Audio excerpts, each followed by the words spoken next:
I'm Angela Stalkup, and this is the Findings and Implications presentation related to my research paper on Firefly as dwelling place. This is part three of a three-part inquiry project. Part one you can find on my blog, which is more of a background of this concept of dwelling place. Part two is my full research paper, and then this part three being the follow-up. So you find a link if you found this presentation, you'll find a link to the presentation, to the full paper on the blog. So just to give you an overview without having to read the 30-some pages of my paper, dwelling place in organizations is part of organizational communication ethics, and the good of this ethic, when we talk about ethics, we're talking about the good, is the protection and promotion of the nature of its dwelling place. So dwelling place in this context is not a just a physical space, but it's a communicative home, a gathering of communicative practices and stories that gives an organization a sense of uniqueness. So for this presentation, I looked at the fictional series Firefly as a 2002 television series by Josh Whedon, and then there was a follow-up movie in 2005, Serenity. And so I considered the entire text was about 17 hours of film to be one complete story. And it's a sci-fi western. It was a mashup of genres, but a sort of classic archetypal story of a ragtag band of diverse people, as you can see here in this picture, who have to come together and navigate their differences to survive. So for the purposes of this paper, we're looking at the crew, as pictured here, of the spaceship Serenity as an organization. So I wanted to look at how dwelling place is created in an organization through its communicative practices, and then to see how we could look at this fictional story and apply it to the real world. So I used a theoretical framework of dwelling place and dialogic communication ethic. I'm going to touch on those a little bit in the presentation, but really wanted to get to the heart of this question. How does an organization navigate the multiplicity of difference among its members to create an organizational dwelling place that serves its members as well as is congruent with the purpose and mission of the organization? Is this possible? How does dwelling place work in this? So just to touch on the dialogic model, since I went into the dwelling place in another presentation, we're talking about Arnett, Hardin Fritz, and Bell's dialogic model of organizational communication ethics. And there's 5 steps that I'll be going over by the end of the presentation. And it's based on a combination of listening, attentiveness, and dialogic negotiation. And it involves a sense of self, the other, and the historical moment. So we're going to be looking for these throughout the presentation. So moving into the findings, first I wanted to look for evidence of markers of this concept of dwelling place. So in the analysis, I looked for a sense of place. I looked at narrative as a location of values. Arnett et al. Says that that narrative is part of the dwelling place, that the indwelling place narrative is where those values live. Then wanted to look at the concept of institutions versus organizations. I cover that a lot in my earlier presentation. And then the saying and the said as communicative practices. So starting with placeness, I chose this movie and this television series and movie because it is so clearly associated with a sense of place. The theme song talks about I have no place that I can be since I found serenity. There was really an issue of place and space, and it's not just the physical space of outer space or of the ship, but it's about something more. And in fact, it's about a shared good of freedom. And you'll see the line there, I don't care, I'm still free. You can't take the sky from me. So the, the place of serenity, a place where is basically the last resort for this group of people because there is no place that they can be other than this space of serenity. The question is, they share a physical space. They're in outer space. Is this really, though, a communicative home? Just being together doesn't make it a communicative home. So then looking at narrative as a location of values, very much a shared narrative. And when you look at the story, you look at some of the pieces that I use to analyze, there is the archetypal roles really help create a shared narrative among all of the characters, and they do have a value set as illustrated in the previous slide of freedom. So there's a lot of differences, but they do share a narrative of trying to escape something. So as we enter the narrative of the story, we're really coming into an organization where the existing good of the dwelling place is being challenged and is facing renegotiation because there are new members being added and there's a new organizational imperative. So for a fictional story, that sounds very real, what we experience. So institutions and organizations, this is a key point of organizational communication ethics and dwelling place, and there's a tension there, a dialectic. And so archetypes, as illustrated by these different characters, really frame the institutions in the organization.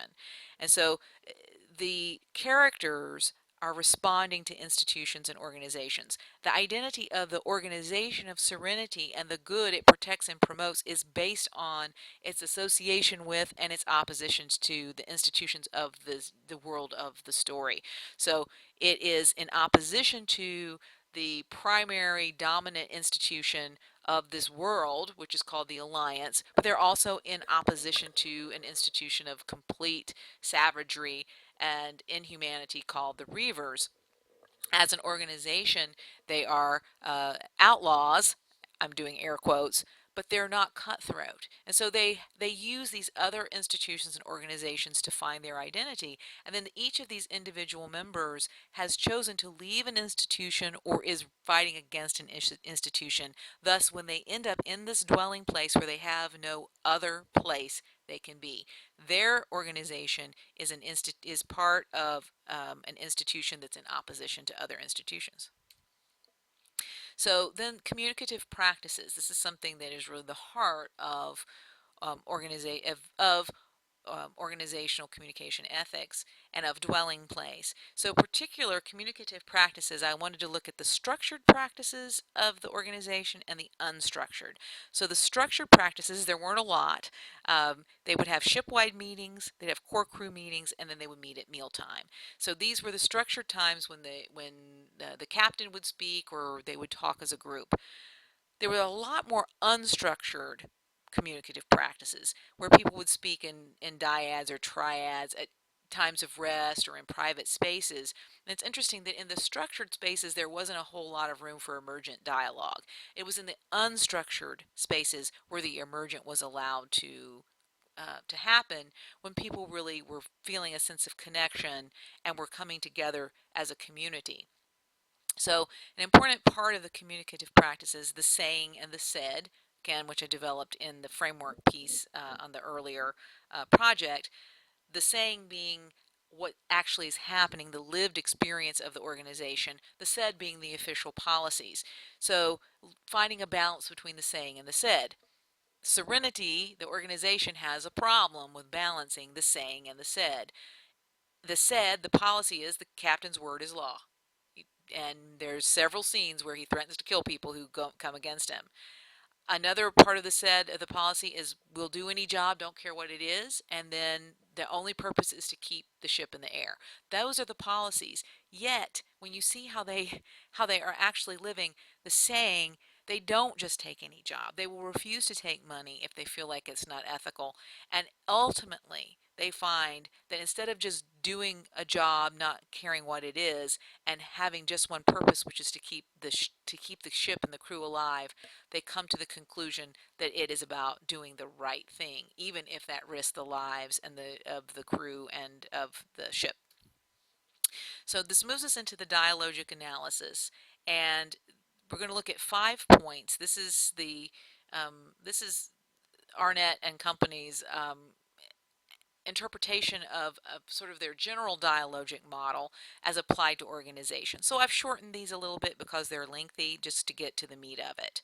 So starting with listening without demand.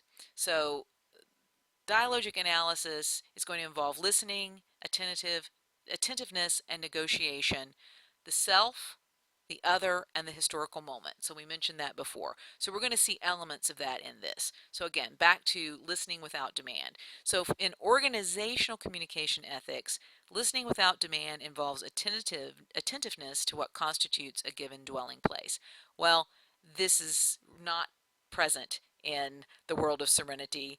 The leadership struggles with listening without demand. There's not a lot of overt attention to what constitutes a dwelling place. So they kind of fail there.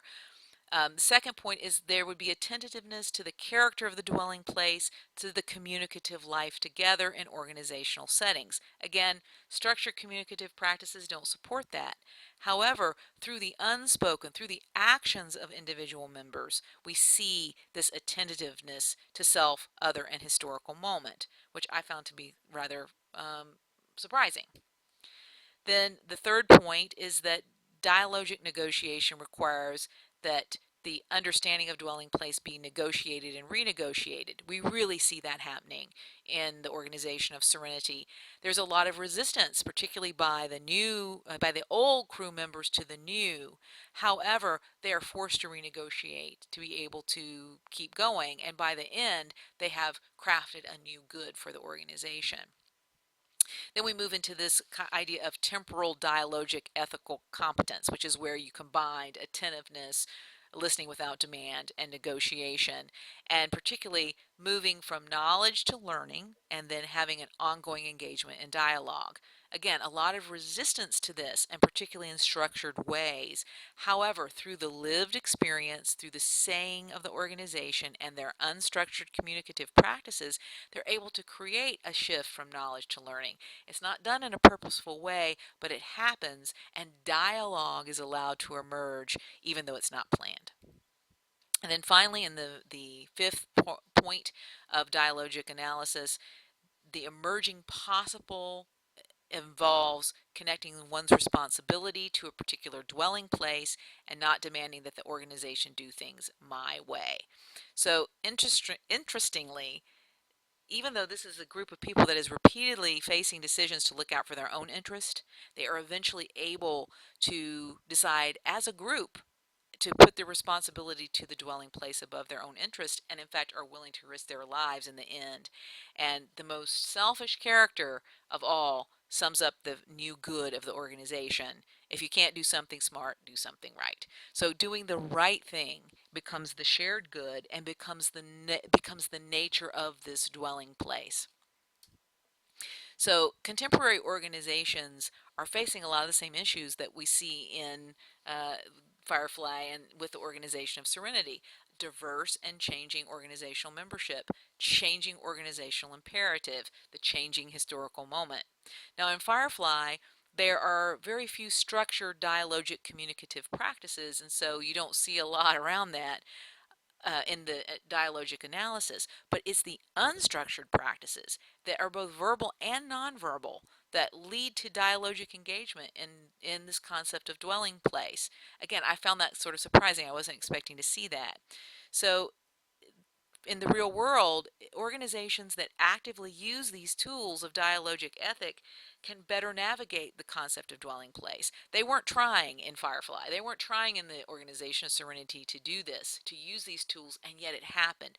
The emergent appeared. They had a dialogic ethic by the end. So for me, this really reveals the power of unstructured communicative practices in the creation of dwelling place. And I think it really draws attention to the need for more research into real world applications of how dwelling place can be used in organizations, but with a particular attention to the unstructured communicative practices, how to support them, how would those be better facilitated. So that wraps up my presentation. Here are the references for this presentation. The references for the entire paper will be contained in the paper linked to this blog. So um, I recommend, if you're interested in organizational communication ethic, take a look at Firefly.